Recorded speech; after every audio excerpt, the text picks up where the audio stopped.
90 miles from the coast of Florida, there is a country where the cars are from 1957, the buildings are from 1920, and the power grid went dark completely 3 times in a single month. Cuba is the largest island in the Caribbean, 1,422 kilometers from end to end, 11 million people. And in the year this documentary was made, the entire nation lost electricity for 29 consecutive hours. There are no McDonald's in Cuba, no Starbucks, no KFC, no Coca-Cola. One of only 2 countries on Earth where you cannot buy it. The other is North Korea. The vintage cars that line Havana's streets are not a design choice. They are what happens when a revolution cuts an island off from the global economy, and 67 years pass without a replacement.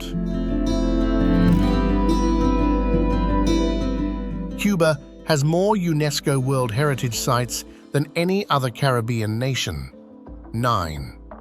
It has a literacy rate of 99.8%, one of the highest in the world.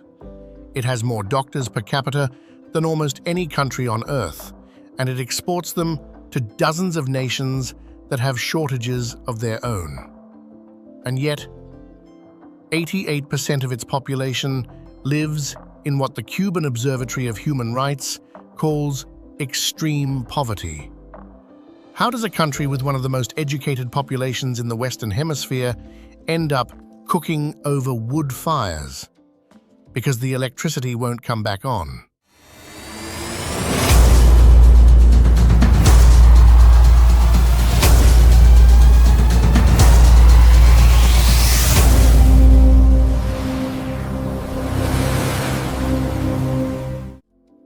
The answer is not simple. It never has been. And it begins not with revolution, but with the land itself. Cuba sits at the convergence of the Caribbean Sea, the Gulf of Mexico, and the Atlantic Ocean. It is part of an archipelago of 4,195 islands, islets, and cays.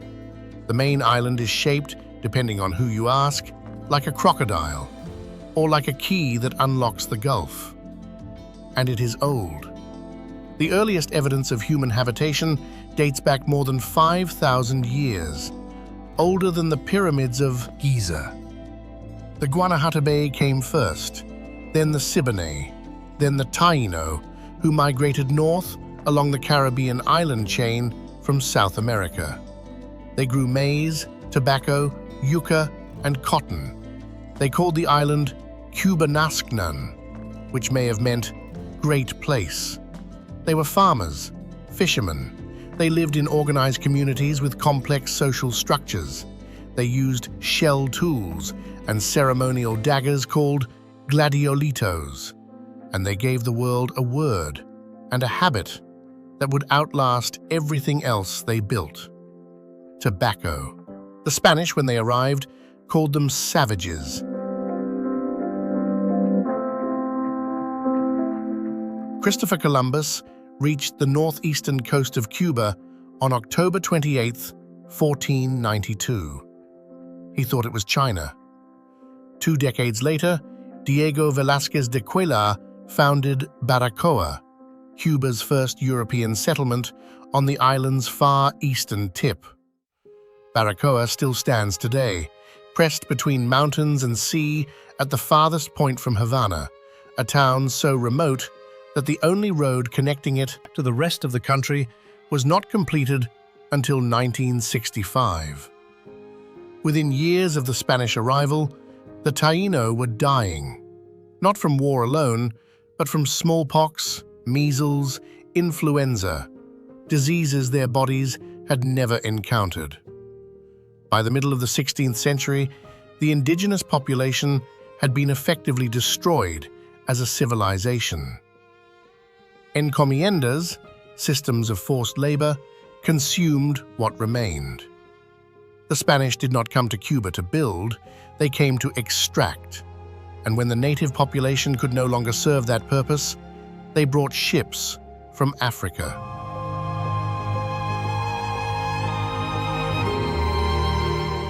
In the forests of western Cuba, in the same valleys where the Taíno once grew their crops, there lives a bird so small that it is often mistaken for an insect.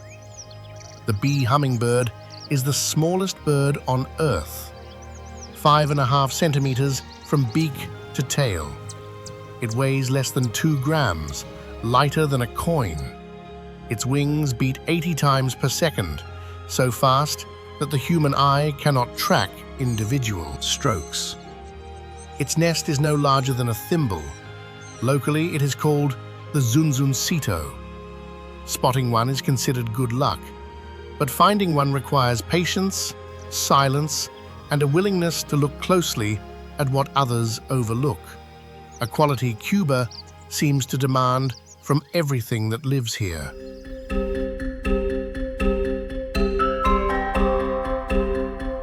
The Atlantic slave trade reshaped Cuba more profoundly than any revolution that would follow. Beginning in 1526, enslaved Africans were brought across the ocean to work the tobacco fields first, then the sugarcane plantations that would come to define the island's economy for 3 centuries. Cuba became the world's most important producer of sugar in the 19th century, and that wealth was built on human suffering on an industrial scale. The plantations were brutal, the labor was relentless, the mortality rates were staggering, and the scale was immense. At its peak, sugar production consumed entire provinces of the island, with vast tracts of forest cleared to make room for cane.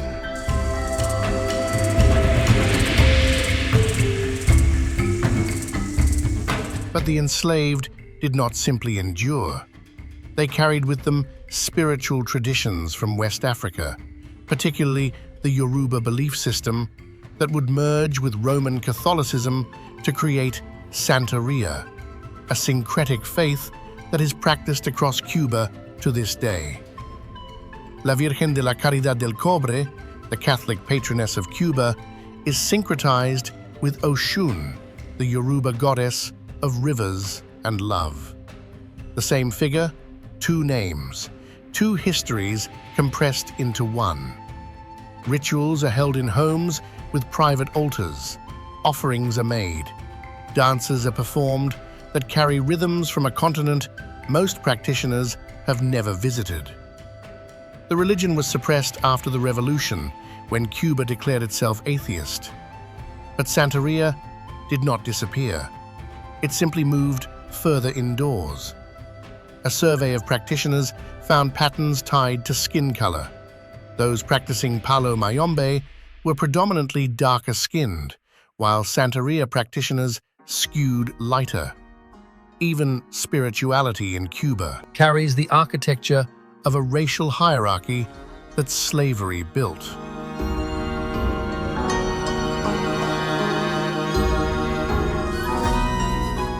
And the enslaved carried music. The rhythms of West Africa, percussion, call and response, polyrhythmic structures, fused with Spanish guitar to produce something that had never existed before. Son cubano, the root of everything that followed. Mambo, invented in Havana in the 1940s and exported as a worldwide dance craze. Cha-cha-cha, created in the 1950s. Rumba, so culturally significant that UNESCO inscribed it on its intangible heritage list. And eventually, salsa. Though salsa, ironically, was perfected not in Havana, but in New York, by Caribbean musicians who had left the island behind. Celia Cruz, born in Havana, became the most famous Latin musician of the 20th century, the Queen of Salsa. She left Cuba after the revolution and never returned. She died in New Jersey in 2003, still dreaming of home.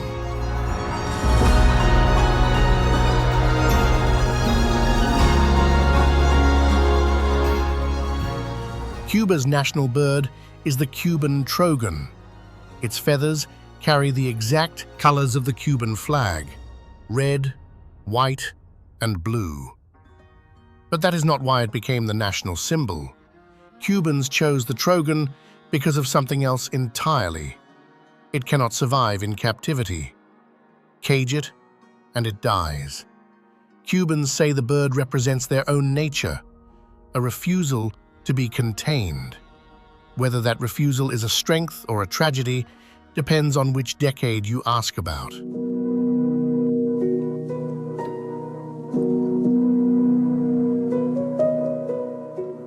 The road from Havana runs southwest through flat agricultural land, past fields of sugarcane and tobacco toward a valley that looks like it belongs to another geological era entirely. Viñales Valley, in the western province of Pinar del Rio, is a UNESCO World Heritage Site, but not for anything humans built. It is protected because of what the Earth made here over the course of 160 million years. The mogotes are limestone towers, remnants of a plateau that once covered this entire region. Over millions of years, water dissolved the softer rock, leaving behind these steep-walled hills that rise from the valley floor like the ruins of a mountain range that was never finished. The soil in Viñales is a deep rust red, rich in iron and minerals carried down from the mogotes over millennia. This is where Cuba grows the tobacco that made it famous. The microclimate here, a specific combination of limestone filtration, Caribbean humidity, and red earth, produces leaves that cannot be replicated anywhere else on the planet. Cohiba, Monte Cristo, Partagas, these names are known globally, and the reason they taste different from tobacco grown anywhere else begins with this soil. The farmers here are called vegueros. Many of them work plots that have been in their families for generations. They dry the leaves in wooden barns called casas de tabaco, simple structures with thatched roofs that regulate airflow and temperature naturally without electricity.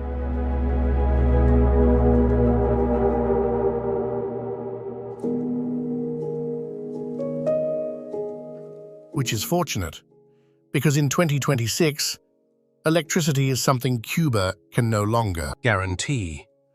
But before the lights went out, there was more than a century of struggle that made Cuba what it is today. And the man who started it was not Fidel Castro. It was a poet. José Martí was born in Havana in 1853, the son of Spanish immigrants. By the age of 16, he had been arrested for supporting Cuban independence. By 17, he had been sentenced to 6 years of hard labor in a stone quarry. The chains left scars on his legs that he carried for the rest of his life. He was eventually exiled to Spain, then lived in Mexico, Guatemala, Venezuela, and the United States, always writing, always organizing, always building the case for a free Cuba. In New York, he worked as a journalist and consul for several Latin American nations. He wrote poetry that is still memorized in Cuban schools. He wrote essays on democracy, on race, on the dignity of labor, and he founded the Cuban Revolutionary Party in 1892, not from Havana, but from a small office in Manhattan. Cuba's fight for independence had already been raging and failing for decades before Martí returned. The 10 Years' War, from 1868 to 1878, was the first attempt.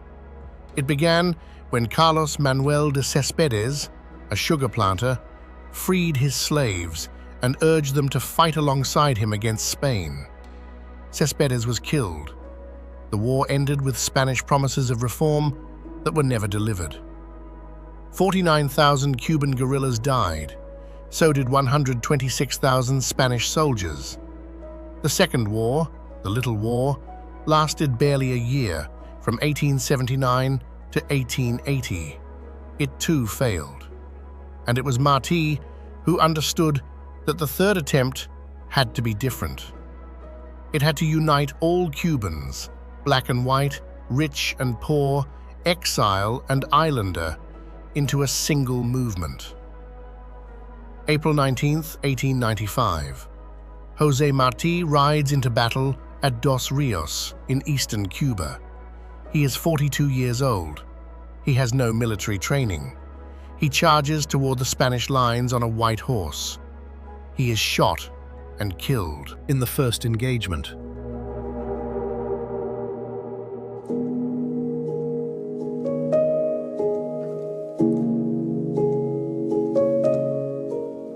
He never saw the independence he fought for.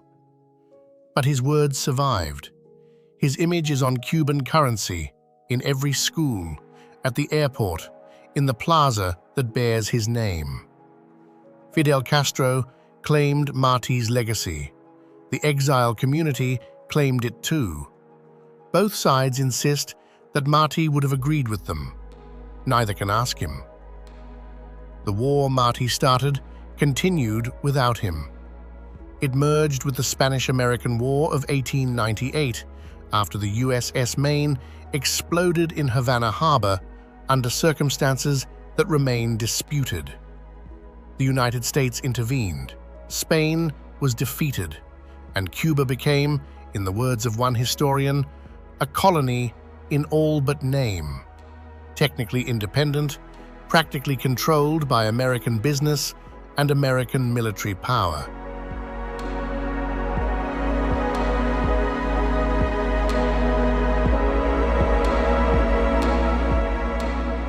For the next 60 years, Cuba oscillated between elected governments and dictatorships, between modest reforms and profound corruption. U.S. firms ran the public utilities, the railroad, and every oil refinery. 2/3 of food production came from American-owned agribusiness. Half the arable land belonged to U.S. developers. Just 8% of landholders controlled 3/4 of all farmland. And Havana became a playground. Under the dictator Fulgencio Batista, the city drew American tourists, organized crime families, and Hollywood celebrities. The Tropicana Cabaret Show, which opened in 1939 and has remained almost entirely unchanged since, hosted mafia dons, actors, and singers in a city that sparkled on the surface. Beneath it, 1/4 of the population was unemployed. The wealthiest fifth earned 58% of the national income. The poorest fifth earned 2%. Batista had suspended the Constitution. He had revoked the right to strike. And he had done all of this while receiving military, financial, and logistical support from the United States.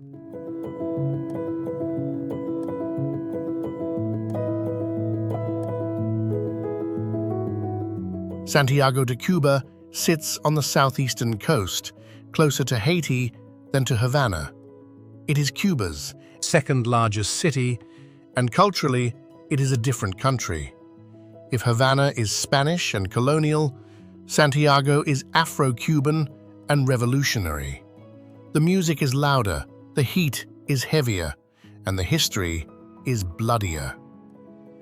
It was in Santiago, on July 26, 1953, that a young lawyer named Fidel Castro led a group of rebels in an attack on the Moncada barracks, the second most important military installation in the country.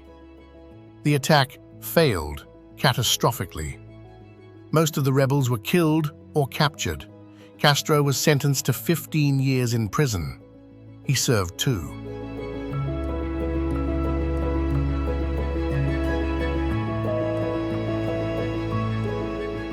Upon release, Castro fled to Mexico.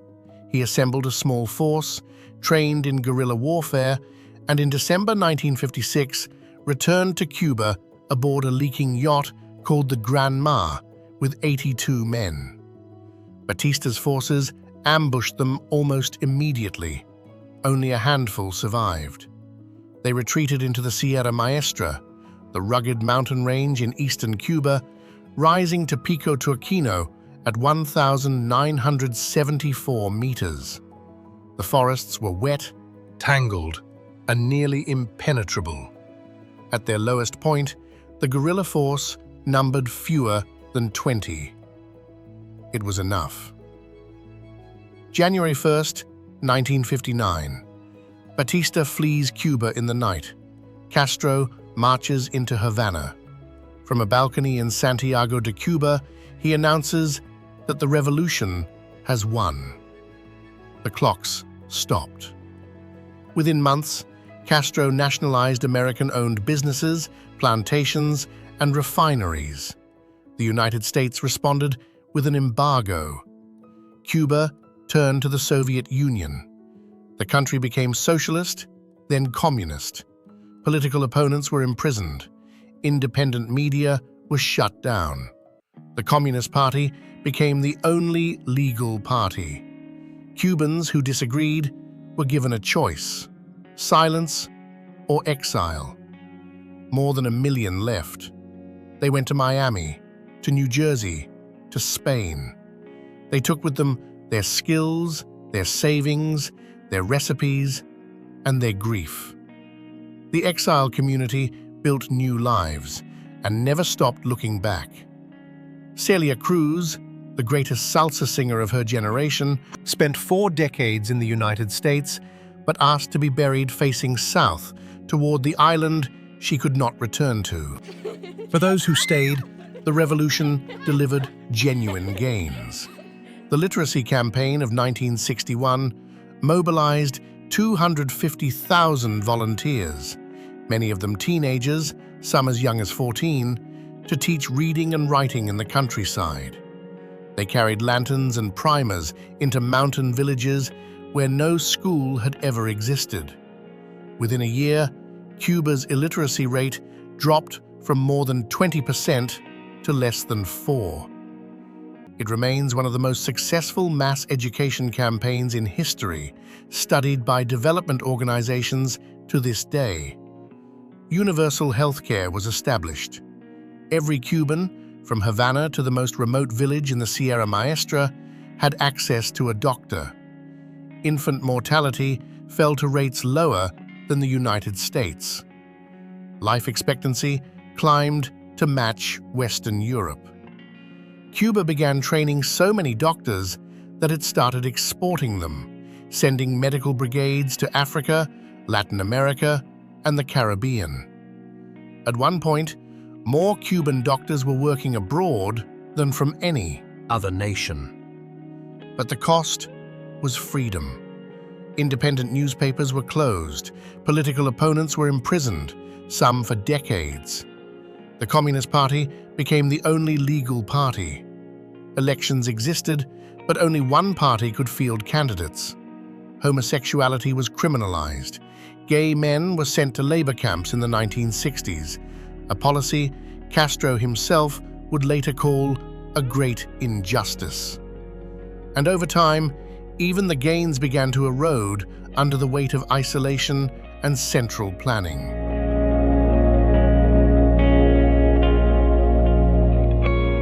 Today, the Sierra Maestra is quiet. Hikers climb Pico Turquino on guided treks. And in the wet forests of eastern Cuba, places like Alejandro de Humboldt National Park, a UNESCO World Heritage Site named after the German naturalist who explored Cuba in 1800, evolution has been running experiments for millions of years. The park covers nearly 700 square kilometers of mountain rainforest, pine forest, mangrove, and river system. It contains the greatest biodiversity of any site in the Caribbean. Cuba's isolation as an island meant that species evolved here that exist nowhere else on Earth.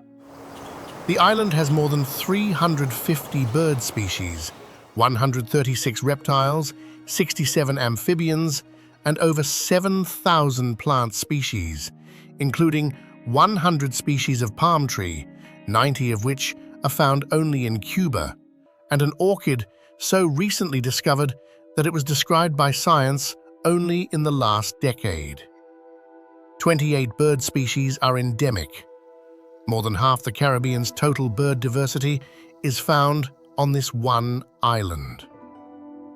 Deep in the leaf litter of the park's rainforest floor lives the Monte Iberia dwarf eleuth, one of the smallest frogs on Earth. Fully grown, it measures less than 1 centimeter. Ornately colored in yellow and black, it requires pristine rainforest to survive. Its entire range is a handful of square kilometers.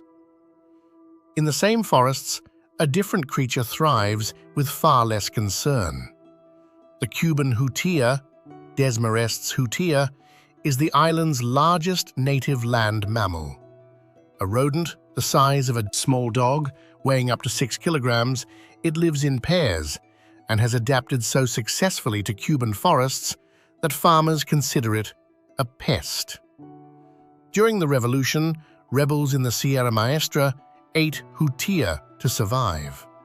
In 2026, as food shortages deepened, a government official suggested, not entirely in jest, that the hutia could again serve as a protein source for the Cuban people.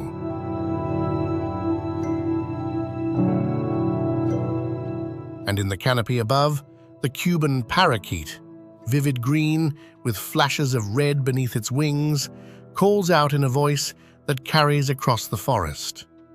It is vulnerable, hunted for the cage bird trade, because in Cuba, beauty and captivity are never far apart. Havana announces itself from a distance. The Malecon, the 5-mile seawall that curves along the city's waterfront, is where Havana meets the ocean and where Cubans go to think, to fish, to argue, to kiss, to stare north toward a country 90 miles away that they cannot visit. Old Havana, Habana Vieja, was founded in 1519. It is one of the best preserved Spanish colonial city centers in the Americas. A UNESCO World Heritage Site since 1982. The streets are cobblestone. The buildings are painted in pastels that have faded unevenly. Some walls sunlit yellow, others the color of concrete that has simply given up. The Capitolio Nacional, Havana's Parliament building, was modeled after the United States Capitol in Washington, D.C. It was completed in 1929, and it is, deliberately, slightly taller than the building it imitated. Its golden cupola was recently restored and can be seen from blocks away. A building designed to mirror American power, sitting in the capital of the country that has been under American embargo for longer than most of its citizens have been alive. Cuba once had 2 currencies, the Cuban peso for daily life and the Cuban convertible peso, pegged to the US dollar, for tourists and foreign transactions. Walking through Havana meant navigating 2 economies in the same city. Tourists paid in one currency at restaurants that served lobster and steak. Cubans paid in another at ration shops that distributed rice and beans. The dual system was abandoned in 2021, but the economic divide it represented has not closed. The ration book, the libreta, still exists. Every Cuban household receives a monthly allocation of subsidized food: rice, beans, sugar, cooking oil, bread. But the rations cover only a fraction of daily nutritional needs. The rest must be bought at market prices that most salaries cannot cover. A doctor in Cuba earns the equivalent of roughly $60 a month. A taxi driver who ferries tourists in a 1957 Chevrolet can earn that in a day. The Morro Castle has guarded the entrance to Havana's harbor since 1589, built by the Spanish to defend against pirates and corsairs who raided the Caribbean for Spain's New World wealth. For a brief moment in 1762, the British captured Havana and held it for 10 months before trading it back to Spain in exchange for Florida. In the heart of old Havana, the bars where Ernest Hemingway drank, El Floridita and La Bodeguita del Medio, still serve mojitos to tourists who want to sit where the writer sat. The mojito itself is Cuban, a drink with roots in the 16th century when Sir Francis Drake's crew mixed aguardiente de caña with mint and sugar as a cure for shipboard illness. 4 centuries later, it is one of the most ordered cocktails on Earth, and it was invented here.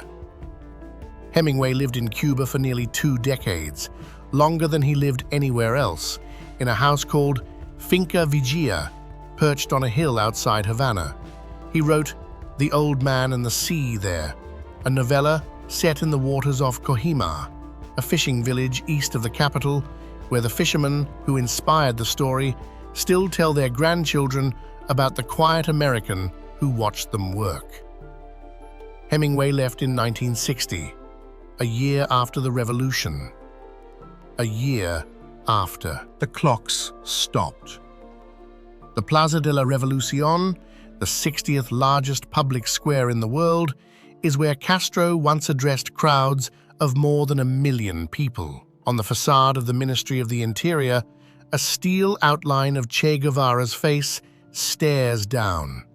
The most reproduced photograph in history, taken by Alberto Corda in 1960, turned into a symbol that means different things to different people. Revolution, resistance, or merchandise. Southwest of Havana, the land flattens into the Zapata Peninsula, home to the largest wetland complex in the Caribbean. The Zapata Swamp covers more than 4,500 square kilometers of marsh, mangrove, and coastal lagoon. And it is home to a predator that has survived on this planet for 85 million years. The Cuban crocodile is found in exactly 2 places on Earth, the Zapata Swamp and the Isla de la Juventud, an island off Cuba's southern coast, once known as the Isle of Pines, and said to have inspired Robert Louis Stevenson's Treasure Island. There are roughly 6,000 Cuban crocodiles left. They are classified as critically endangered. What makes them unusual is not their rarity, it is their behavior. The Cuban crocodile is the most terrestrial of all living crocodiles. Long-legged and strong, more comfortable on land than its relatives. It hunts cooperatively. Groups of crocodiles have been observed positioning themselves strategically, coordinating to intercept prey. In captivity, they can be taught tricks, suggesting intelligence that sets them apart.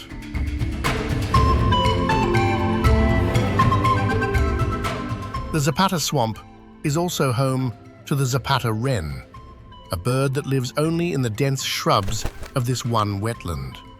It was discovered in 1926 by Fermín Zanon Cervera, a Cuban naturalist who spent his life cataloging species in the swamp. The bird was named after him, genus Firminia. It is the only member of its genus. It exists nowhere else. In the swamp's darker waters, something even older moves. The manjuari, the Cuban gar, is a prehistoric fish that has been swimming in these waters for more than 100 million years. It predates the crocodiles. It predates most of the trees. Its body plan has barely changed since the age of dinosaurs, and today it is found only in Cuba. Biologists call it a living fossil. Locals call it simply the Old One.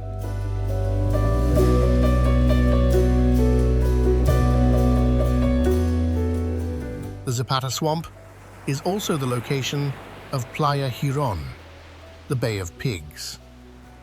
On April 17, 1961, a CIA-trained force of roughly 1,500 Cuban exiles invaded this coast.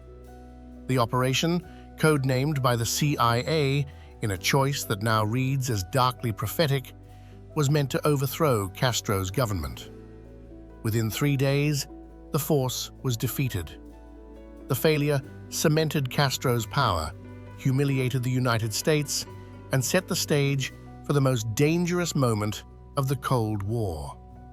October 1962. American reconnaissance aircraft photograph Soviet nuclear missile installations under construction in Cuba. President Kennedy is informed. The world holds its breath for 13 days. The Soviet Union had transferred more than 150 nuclear weapons to the island, 90 miles from Florida. The resolution is often described as diplomacy at its finest. For Cubans, it was something else, a reminder that their island's geography made it a pawn in someone else's game. Again. Trinidad sits on Cuba's southern coast, about 300 kilometers southeast of Havana. It is, in its own way, a city frozen in time. But its freeze happened long before the revolution. Trinidad was one of the wealthiest cities in Cuba in the 19th century, built entirely on sugar and, inextricably, on slavery. The Valle de los Ingenios, the Valley of the Sugar Mills, spreads out behind the city, and at its peak, it contained more than 50 sugar mills and thousands of enslaved workers. The Manaca Iznaga Tower, built in 1816, rises 44 meters above the valley floor. Its bell was used to mark the beginning and end of the workday. Some say it was also rung when an enslaved person tried to escape. The sugar barons constructed grand mansions in Trinidad with elaborate tile floors, wrought iron balconies, and imported European furnishings. When the sugar economy declined and the industry shifted elsewhere, Trinidad simply stopped. The mansions remained, the cobblestone streets remained. The bell tower of the Convento de San Francisco still watches over the valley, and the Manaca Iznaga Tower still stands, a monument to wealth that was built on a crime that nobody in Trinidad talks about and nobody has torn down. But Cuba's real museum, the one nobody planned, is what the entire country has become since 1959. And the exhibit is not charming, it is desperate. Cuba survived over 600 assassination attempts against Castro, some attributed to the CIA, some baroque in their creativity. Poisoned diving suits, LSD sprayed into broadcast studios, exploding cigars. Castro lived to 90. He stepped down from the presidency in 2008 due to illness, passing power to his brother Raul. He died in Havana in 2016. But his death did not change the system he built. And the system was already failing long before he left it. When the Soviet Union collapsed in 1991, Cuba lost its lifeline. Soviet subsidies had been worth between $4 and $6 billion annually. Soviet trade had accounted for 70 to 80% of Cuba's imports. Overnight, that vanished. What followed is known in Cuba as the Special Period. Caloric intake dropped by a third. Cubans lost an average of 20 pounds. Public transportation collapsed because there was no fuel in a country where private car ownership was nearly impossible. Bicycles from China became the primary mode of transport. Factories closed, hospitals ran out of medicine. The economy contracted by 35% in 3 years. People ate whatever they could find. Urban gardens appeared in vacant lots across Havana. Cats disappeared from the streets, and not because they had been adopted. The government authorized the slaughter of oxen to supplement meat supplies, reversing decades of policy that had protected draft animals. The joke that circulated, though no one was laughing, was that the penalty for killing a cow in Cuba was harsher than for killing a person.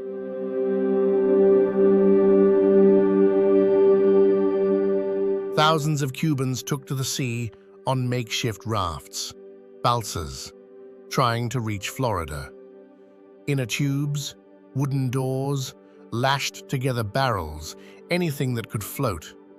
The Florida Straits are 90 miles of open ocean with unpredictable currents and sharks. No one knows exactly how many people died trying to cross. The estimates range from the hundreds to the thousands. Those who made it were received under the Cuban Adjustment Act. Those who didn't were never recovered. The government responded with limited reforms. Small private businesses were legalized. Tourism was opened to foreign visitors.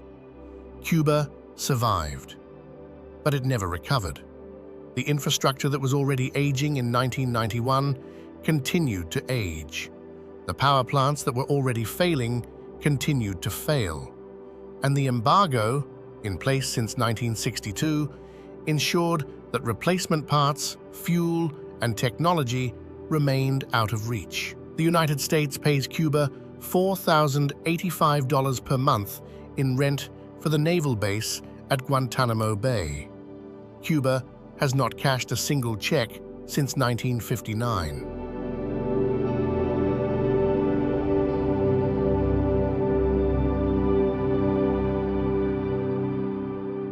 Cuba is full of contradictions like this. A country that exports doctors but cannot keep its own hospitals lit. A country with a 99.8% literacy rate where the internet was, until recently, restricted to the point that access could carry a 5-year prison sentence. A country that built its first railway in 1837, before Spain itself, but now struggles to move people from one province to another because there is no fuel for the buses. Baseball, not soccer, is the national sport, a remnant of American influence that the revolution never erased. Cuba has competed in 18 Summer Olympics, winning 208 medals. Cuban boxers alone have taken home 78 of those, 41 gold. The high jumper, Javier Sotomayor, set a world record of 2.45 meters in 1993 that no one has matched since, the longest-standing field event record in history. The national dish is ropa vieja, literally old clothes, a slow-cooked shredded beef stew served over rice and black beans.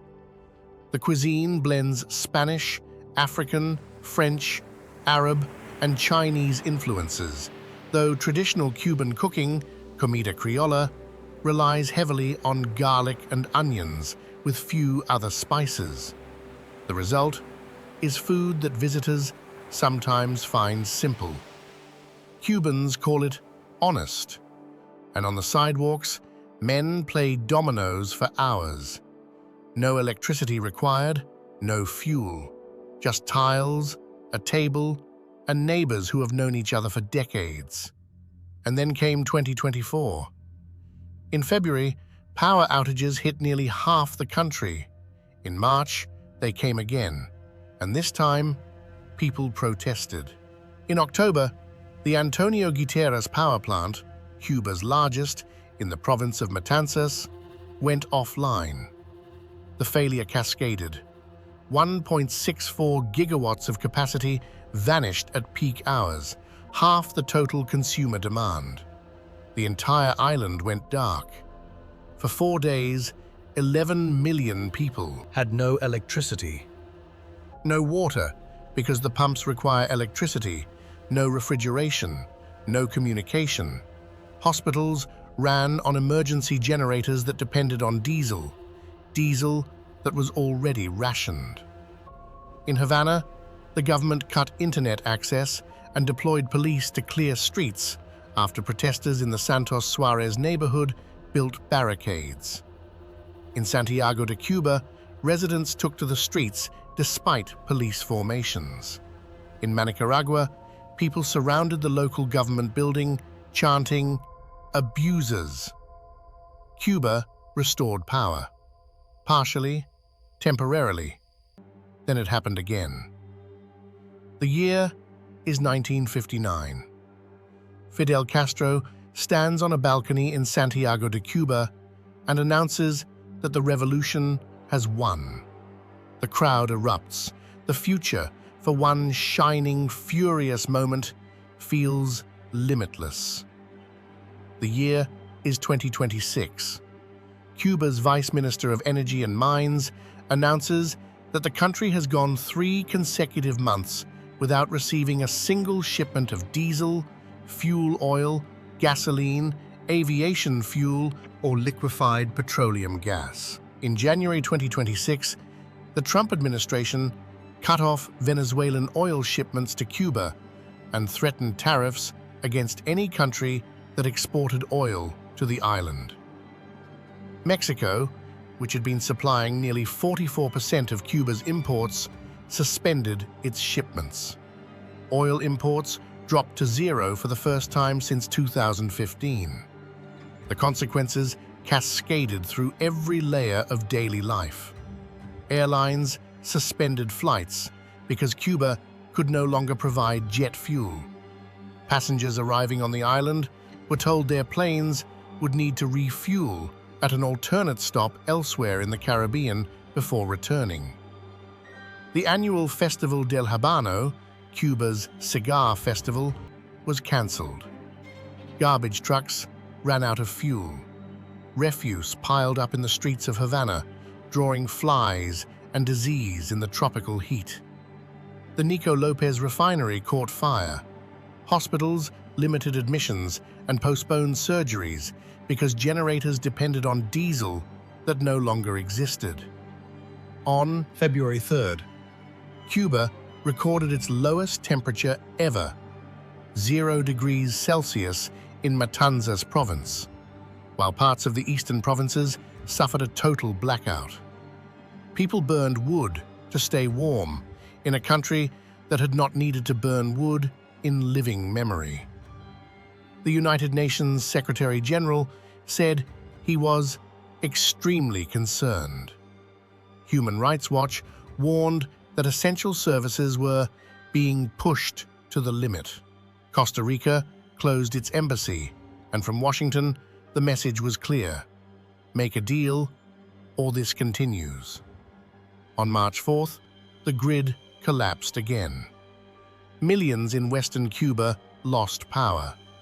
On March 16th, the entire national grid failed, a blackout lasting 29 hours and 29 minutes. On March 21st, it happened a third time. 3 complete grid collapses in a single month. Cuba's electricity generation had fallen from over 21,000 gigawatt hours in 2019 to under 16,000, a decline of more than 13% in a single year. A woman named Sulady Crespo, 33, with 2 small children, told a reporter, "With the blackout and low voltage, my refrigerator broke. If there's no electricity tomorrow, we won't be able to get water." A vendor named Dagne Alarcon, 35, said, "We have to get used to continuing our usual routine. What else can we do? We have to try to survive." Students at the University of Havana held a peaceful protest on the steps of their campus. They told reporters they could no longer study because there was no power and no internet. They sat in silence. They held no signs. They simply sat. Cuba is not a museum. That is the first thing to understand. The vintage cars are not charming. They are what 11 million people drive because no alternatives were available for 6 decades. The crumbling colonial buildings are not picturesque. They are homes where families live without reliable water or power. The frozen in time narrative that outsiders find romantic is, for the people, who live inside it, a cage. And yet, within that cage, things survive that should not. In the coral reefs south of Cuba's mainland, the Jardins de la Reina, the Gardens of the Queen, stretch across more than 600 coral islands and islets. Named by Columbus himself in honor of Queen Isabella, this marine reserve is one of the healthiest reef ecosystems remaining in the Caribbean. Sharks, Caribbean reef sharks, nurse sharks, silky sharks, patrol waters that have been protected from commercial fishing since 1996. Groupers grow to sizes that have disappeared from most Caribbean reefs. Sea turtles, including the critically endangered hawksbill, nest on beaches that have never been developed. Mangrove channels nurse juvenile fish by the millions, and the coral itself is alive in a way that researchers from degraded reefs elsewhere find almost disorienting. The Antillean manatee, a gentle, slow-moving marine mammal that can weigh over 500 kilograms, still moves through Cuba's coastal lagoons and seagrass beds. It is vulnerable. Boat strikes and habitat loss threaten it across the rest of the Caribbean. But here, in waters where there are few boats and fewer tourists, it persists. The reason the reef survives is the same reason the vintage cars survive: isolation. Cuba's economic restrictions inadvertently shielded its marine ecosystems from the industrial fishing, coastal development, and tourism pressure that have devastated reefs elsewhere. Jardines de la Reina is sometimes called the Galapagos of the Caribbean, not because of what Cuba did to protect it, but because of what Cuba could not afford to destroy.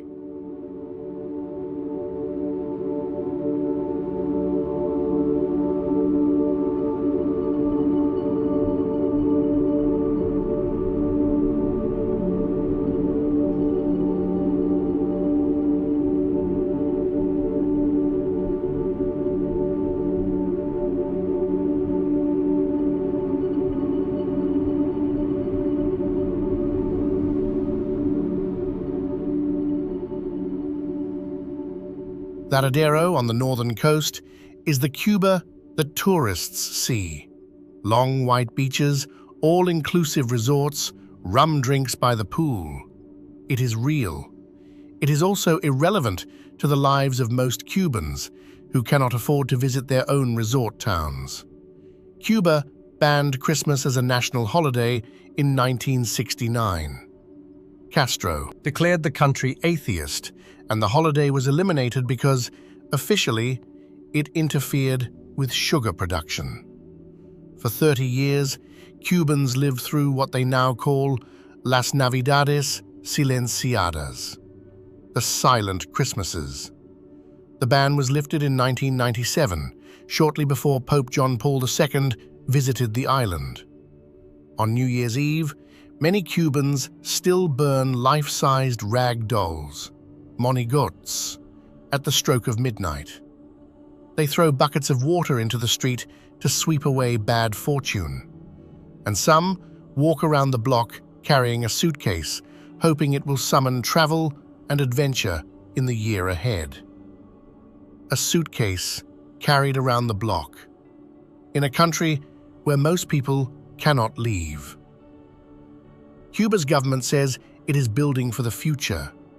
A Chinese-backed program aims to install 92 solar parks by 2028, over 2,000 megawatts of capacity. As of early 2026, 34 parks were connected to the grid, providing roughly 560 megawatts at peak. The goal is 24% renewable electricity by 2030, up from less than 5% today. But the grid that these parks feed into was built on Soviet-era technology. It has not been meaningfully upgraded in decades, and solar panels do not generate power at night, when Cuba's blackouts are worst. 2 Russian tankers delivered fuel in late March 2026. Enough, officials said, for a couple of weeks. There is a statue of John Lennon in a park in Havana. Fidel Castro unveiled it in the year 2000 and called the musician a true revolutionary. The statue sits on a bench. tourists sit beside it for photographs.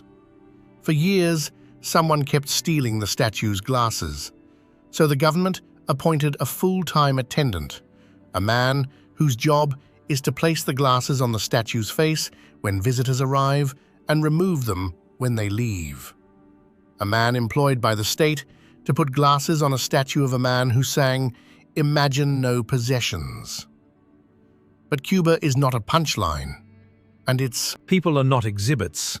they are 11 million human beings who built a healthcare system that the world studied, a literacy campaign that transformed a nation, a music tradition that changed how the planet dances, and a culture so resilient that 67 years of embargo, revolution, isolation, and collapse have not erased it.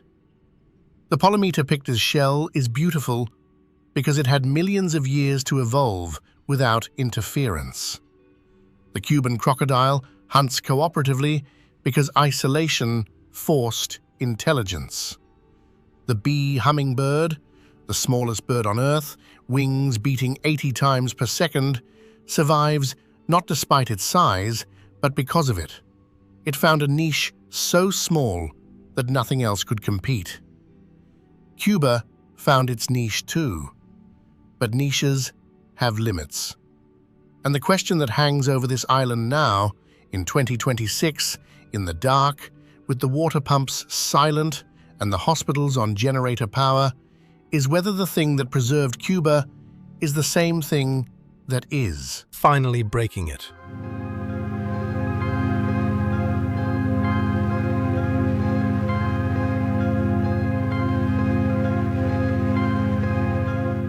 The Cuban trogon sits in the branches of a ceiba tree, red, white, blue.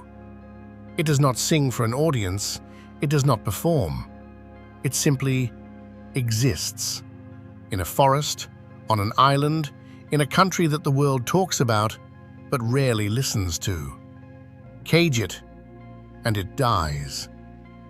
The question is not whether Cuba will change. It will. Every country does. The question is whether the people who live here, who survived colonization and slavery and dictatorship and revolution and embargo and the special period, and now this, will be the ones who decide what comes next, or whether once again that decision will be made for them, 90 miles away. If this documentary helped you see Cuba differently, consider subscribing. Every subscriber helps this channel reach more people with stories like this one. Thank you for watching.